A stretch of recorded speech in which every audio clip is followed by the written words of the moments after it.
Good morning, my dear children.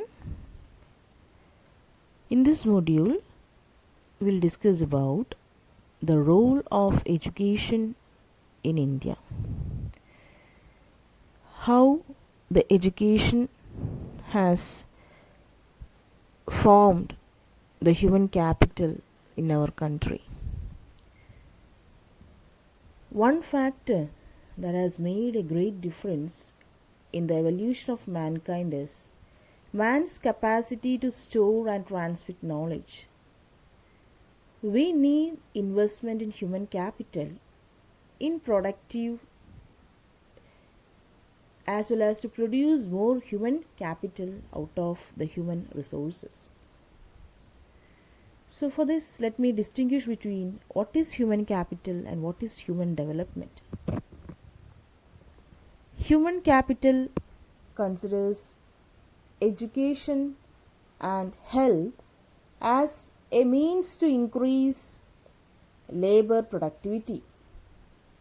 Human capital create human beings as a means to an end, the end being to increase the productivity.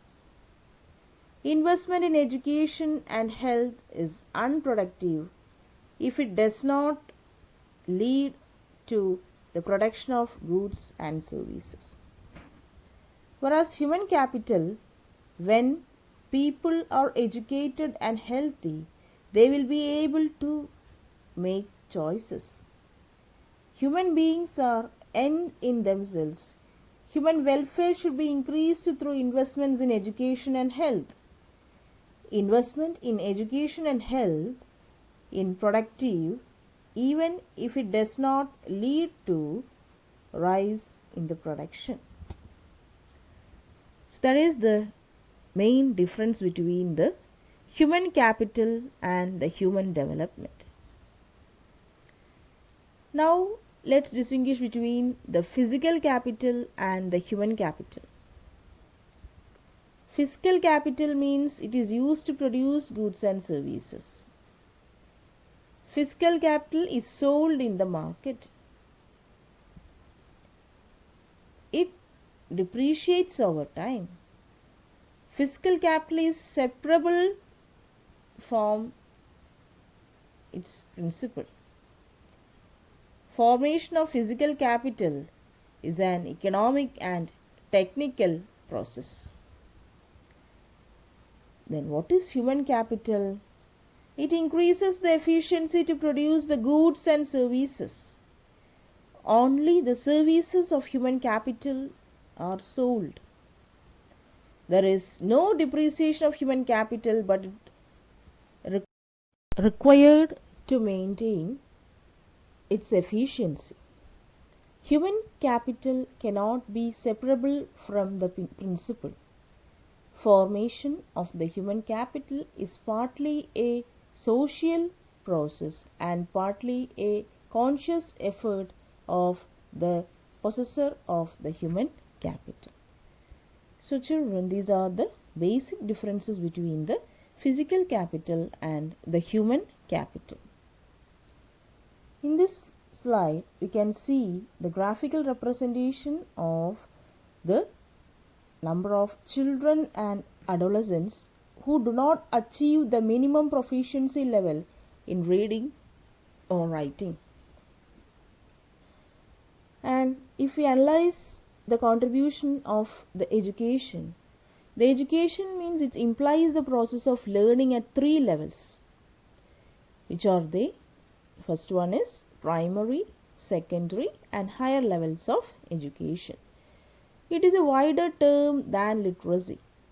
Literacy only just refers to the ability to read and write, whereas education is a process of gaining knowledge and developing necessary skills to participate in the growth process of the country.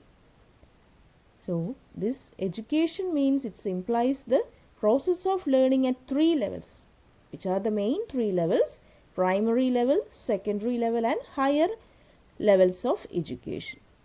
And it's a wider term if you compare with the literacy, because literacy just only refers to the ability to read and write, whereas education means the process of gaining knowledge and developing necessary skills to participate in the growth process of the country.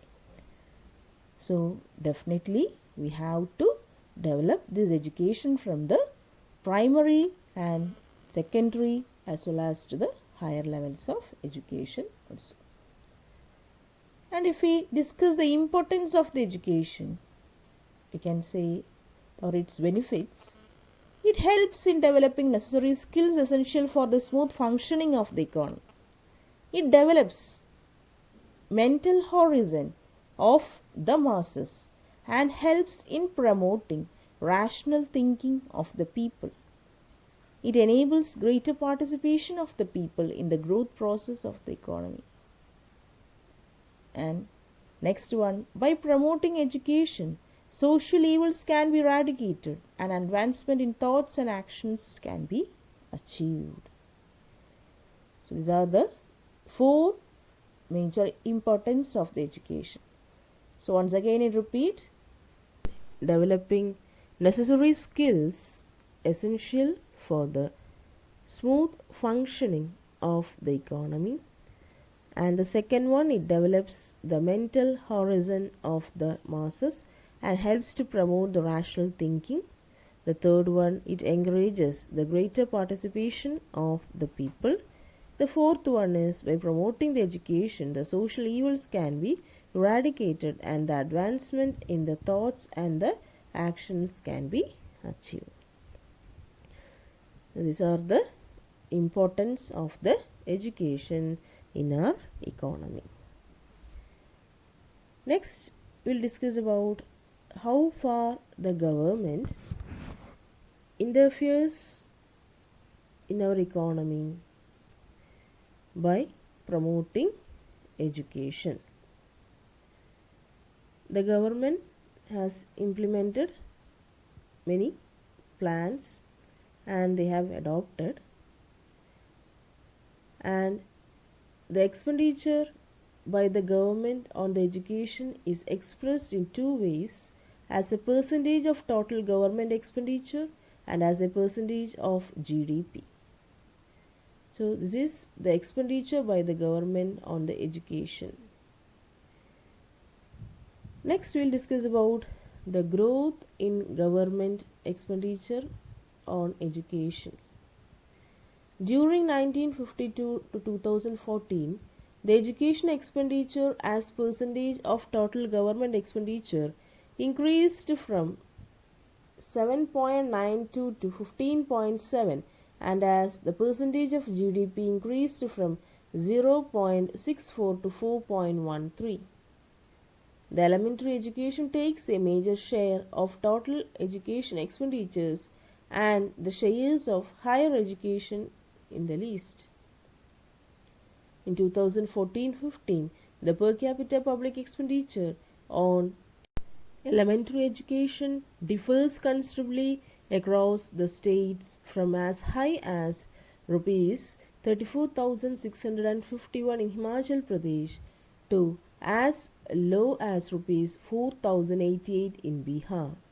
This leads to the differences in the educational opportunities and the attainments across the states.